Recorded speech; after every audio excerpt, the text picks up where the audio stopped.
Kaip manote, kuris telefonas fotografuoja geriausiai? Kviečiu į 3 telefonų kovą. Šiandien išbandysiu Samsung Galaxy A36, Poco X7 Pro ir Honor Magic 6 Lite aklajame fototeste. Viską spręsite jūs. Komentaruose parašykite, kuris telefonas geriausiai įveikia jam duotą iššūkį. Aš esu Evgenijus Misevič, bitės profas ir fotografas, o dabar keliamės į lauką ir pradedam šį kamerų mūšį. Galaxy A36 tai šiaip toks pakankamai subalansuotas telefonas. Čia ir ekranas geras, ir procesoriaus užteks kasdieniam užduotim. Dabar išbandau pagrindinę kamerą. Honor Magic 6 Lite pagrindinę kamerą bandom. Poco X7 pagrindinę kamerą.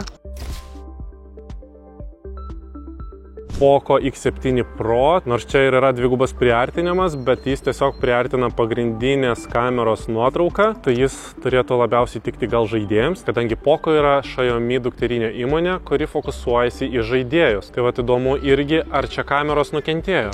Bandau dabar Honor Magic 6 Lite telefoną ir jo trigubą priartinimą. Ir Samsungas Galaxy A36 su jo dvigubų priartinimu, kuris irgi nėra iš teleobjektyvo, o iš pagrindinės kameros. Honor Magic 6 Lite mano rankose ir dabar išbandau plataus kampo objektyvą. Tai ieškantiems stilingo telefono šitas galėtų būti puikus variantas. Tada Poco X7 Pro su savo plataus kampo objektyvu. Na ir Samsung Galaxy A36. Na ir pabaigai video testas. Patikrisim, kaip filmuoja 4K raiška ir kaip veikia stabilizacija.